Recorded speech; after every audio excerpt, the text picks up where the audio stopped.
This week's first impressions video is on Auto Sail Life, Fresh Start. This is the prologue to the full game, and I'm actually quite impressed with how it played. I streamed it for a couple of hours on TikTok, and I actually got quite far and didn't run out of things to do. The game isn't perfect and it does have a long way to go, but I am very excited for how this game is going to turn out upon release. It's another in a great line of simulators that have come out so far this year, and I'm very excited to see the trend continue. As always, we'll go through the options first, and then we'll go into the gameplay, and I will explain what I like and what I don't like, what I would like to see added, and what I would like to see more of. It is also worth noting that there's kind of a weird story mode to the game that makes literally no sense and has no place in the actual gameplay itself other than to give you a bit of a narrative. You can skip this, which is fantastic. That aside, let's jump in. Unfinished is the word that I would describe the way that this graphics menu looks. Everything else is stylized to the game, and then the actual options themselves are in this weird font that doesn't really fit with the rest of the aesthetic of the game. That being said, functionally it is actually pretty damn good. There are a few issues which I'm going to go through, but on the whole, there is a fleshed out menu here that is really nice to see. You can have VSync on or off. You've got the graphics quality overall, AA, shadow quality, texture quality, foliage quality, post-processing, and view distance. One thing I will say is that it is this side-to-side menu that I'm really not a fan of. I would much prefer it to be a drop-down menu of the things that you can have, but again, there is time for this to change. Display settings and things only really get worse for the styling and the aesthetic of the game. You can have different windowed modes, you can have the option name, you can have the brightness level changed here if you want it to be whatever it is, but do note that if you do that, it starts the bar here, but that's not how dark it actually is, so you're going to have a bit of a time trying to figure out where it was. Gameplay options, you can change the mouse sensitivity, which is really nice, and then sound options is the buggiest part of this menu. When you're in the sound options, you can change the master music and sound effects, but changing the sound effects or the music doesn't actually do anything really, or it didn't in the game before. It just kind of makes it go away or doesn't make it go away, and you can only really change it through the master volume. The biggest problem with this is that in the menu, the music, the background music, doesn't really go on a loop, so once it's run out, you can't tell. That's it. Like, it's a pretty fleshed out menu. It needs a bit of tweaking here and there. It would be so nice to see it stylized with the rest of the game, but we'll have to wait and see what happens. Alright, we are in the game now. I am a 2-star business right now. I'm a rookie. I've got 18 grand out of 20,000 needed for the next objective. We are 10 days in. You do have food, sleep, and health requirements. You can get hit by cars and you can die. When you die, it's game over. There are a lot of different features and things to this game that I'm really excited to see, and that makes me very excited as a simulation player to see what there's going to be in the game. Even though this is a prologue, you do get a lot of things available to you that the full game is going to have. It's not like most prologues that heavily limit what you can do. What I will say is that there is a weird head bobbing in the game, which I really don't like, and if you turn the mouse from left to right, it sort of makes you go backwards or forwards. It's a really weird camera thing, so just bear that in mind, especially if you suffer from motion sickness. That is something they could probably add in the menu. You can turn your music on, you can go into photo mode. Now, the thing that I really like about this game is how fleshed out the photo mode is already. If I come here and line up here and then I go into photo mode, you can come out, you can move to the side, you can move to the left, you can make it so that you can hide the UI, so you can take a really nice photo here. Unfortunately, I didn't see what the button was to unhide the UI, so I can't remember what it is to get it back.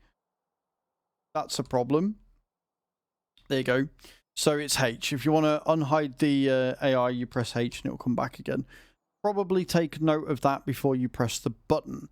However, outside of that, you can go into camera, you can change the field of view here, you can change the role, You can not change camera distance, interestingly enough, and you can change the screen resolution here to different types, or at least you can in the full game. I don't think you can yet. You can then go into display and you can change the brightness, you can change the temperature, you can change the tint, you can put a grid on, you can hide the character, which is really nice if you see a piece of scenery that you want to change. You can add filters, so you can do all sorts of cool filtery things. You can change it to negative, blue, and all that good stuff. You can change the intensity of that. You can change the rendering, which is kind of cool. Like, it's really, really fleshed out. Then you can have the character rotation on for the camera, if you so desire. And then you can also go into your depth of field. You can have autofocus on or off. If you turn it off, then you can change your focus distance. It does kind of break the game a little bit, though. I think that needs looking at. It's a bit warped. And then you can change your sensor width, and you can change your aperture as well, which is really, really nice. Like, it's got a lot of features that a camera would have, right? Change all of these options here. Change it around, make it really sharp, make it defined. You can have film grain. You can change your vinaigrette. You can put frame on it, which I think is cool as fuck. You can change the size of the frame. Or you can depending on which one it is. So depending on which sort of frame you choose, you can edit it there. And then you've got your logo as well, so you can select a logo. And it's just cool. Like, it's such a small feature, but it makes such a big difference, right? I love it. I love the fact they've got such a fleshed out photo mode already. One of the games that I would love to see with a photo mode that is this fleshed out would be Taxi Life. A game about cars, where you're driving around a really nice city. No, I'm not going to stop doing that. Anyway. Outside that, you've got your bag, which you can press here, and this will store all of your food and stuff. Again, you will need to eat to stay alive. You can bring up your quests here, so you can change it, and it will tell you what it is that happened and the story behind it, which is kind of cool. Then you've got your skills button here, so you get skill points quite readily and quite easily. And I'm putting all of mine into sales so I can barter better and get better deals. You've got jobs available, so you can see what you've got. You've got Uber driver and courier. You've got to unlock the courier as you go along. Then you can order a taxi to any of the places you want to go. This is really useful because if you want to buy a car, put it straight up for sale, and then go and get another one, having the taxi feature so you don't have to walk there is really, really nice. It does cost you 25 credits, but in the grand scheme of things, that's not a lot. You do have a map. You've got a mini map in the corner here, but you've also got a big map here.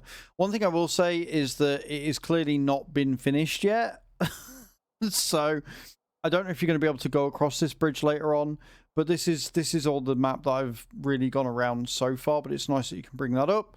And then you can interact with things with E to open your doors and stuff, and you press F to get in the car and drive around.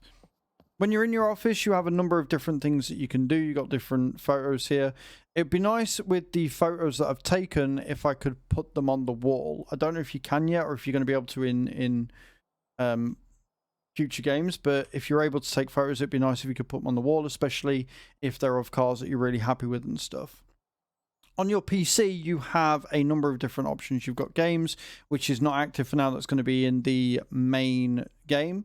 You can come here and you can put social media ads, and you can do your billboards to try and get more people interested in your cars. You can change your gallery design. So this is your gallery. You can change it here. You can get like a luxury office.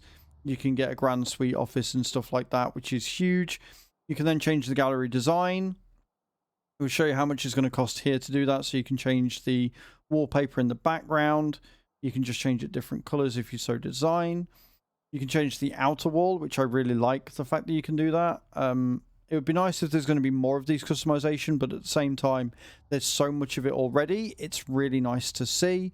You can change the flooring on the inside, and then you can change the door as well if you so desire. All in all, that will cost you about 10k, and don't worry about it if you want to get rid of it, or if you don't want to do that, you can just click back and leave.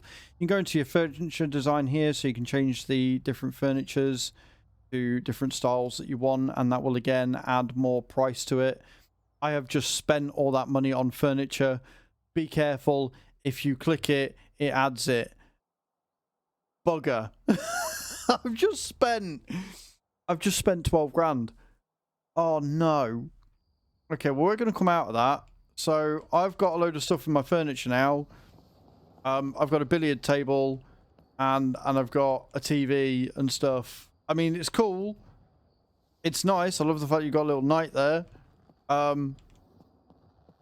I think that needs a confirm message. I think that the game should probably add a confirm message to save people from doing that. I'm a dum-dum. Oh well, anyway, it's fine, right? We've got that. That shows you what you can do. And then if we go to the area, you've got until between 9 and 8 to buy a car, right? Now, once you get to a high enough level, you will be able to buy a new car. We are actually going to go back home because, again, stupid. And we're going to rest. And I'll go and I'll buy a car and I'll show you how that works.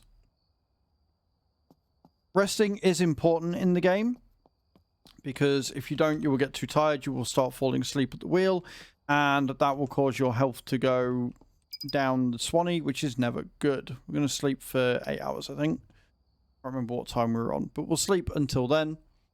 Hopefully that'll take us to 9. I didn't see what time it was. Takes us to 6. We're going to rest again. We're going to rest for another 3 hours. You're not sleepy yet. Bugger. Okay, cool. Well, this is going really well. What I'm going to do is I'm going to stop the record, and I will come back when I am able to do that. Okay, so time's finally got on. It's now 11 o'clock, so we can go in. And basically, the idea is you get a load of cars here and people that are beside them. When you go up to speak to them, they will show you the price. And when you've got enough skill, you will be able to bargain with them and get that price lower. So this car is 2,000. I've got 5,000. We're going to straight up buy it. Now, cars will come with a number of issues and they might be dirty. You will need to do stuff to them to make it so that you can make a profit on them. Once you get in it, the driving is pretty standard for keyboard driving and it's not too bad. It's not terrible. It's not amazing, but it's serviceable. What I will say is that one of the features of the game is that you can get a job, so you can do Uber and stuff to earn more money. But in order to do that, you need to go and pass a driving test. The driving test is a nightmare, especially because you're on keyboard. It makes turning a lot more difficult and they give you a massive estate to do it in. It took me 3 or 4 tries to actually complete it because of the end parking. You will probably be better off reversing as opposed to trying to drive into it normally. However, once you got the car sorted, you can go in and you go to the repair station to sort of repair it and see what money you're going to need to spend on it, and then any extra you can spend on doing the car up. It would be nice if there was some more sort of upgrades that you could do to the car, but the stuff that it does allow you to do some nice things, and repairing it and stuff isn't actually all that bad. Depending on the car and depending on the damage, it doesn't normally cost you that much. It's generally relative to the type of car you've got. So the more you spend on the car, the more the repairs are going to be. This leaves us with a whopping 3.5 grand. So we're not going to be able to do as much as I was hoping to do because I spent all my money on something that I didn't want, need, or have any desire to, but that's my own stupid fault. We're going to drive in here next door. And this is where you can customize, and I can show you all of the customize options. Need to turn the engine off. Okay. Speak to you. Right then, so we have paints. We can change the color of the car, and it will say how much it costs here. So it's 500 to change the color of the car, which we're going to do. We're going to make it a nice little blue. You can do engine upgrades and stuff all the way up to a kit 3, which is 18,000 credits. And then the brakes as well, which go all the way up to 11. That's the only things you can do. They're the only performance upgrades you get. And again, I'm hoping that on the sort of the full release, we will be able to do more. You can change the car plate here, so we can change it to as 1, and that will cost a whopping 100 credits, and that doesn't really seem to do anything to the visual score up here. You can add nitrous to the car if you want. You've got nitro low, nitro high, and then a refill for 6.5. And then you can change your outward appearance. So you can add a spoiler if you wanted. They've got 9 different ones here. It would be nice if they added more or if they change on car. But they are all 2000s. So we're going to go ahead and stick that on there because why not? You've got hood scoops as well that you can add on, but they are 1.5. So we're not going to have enough to do that. The one thing I will say with the hood scoops is that it would be nice if they lined up a bit better. I put this on earlier, and it sort of veers off the edge. It doesn't follow the lines of the car. It seems a bit unfinished for that reason. It would be nice if they maybe added that on so that it actually scoops in with the car. You can then also change the way that it looks and change the color of it and stuff like that, which is really, really nice as well. You've then got decals. Again, you don't have a huge amount of decals here, and some definitely look better than others depending on the car it's on, and they all cost 1,000 each.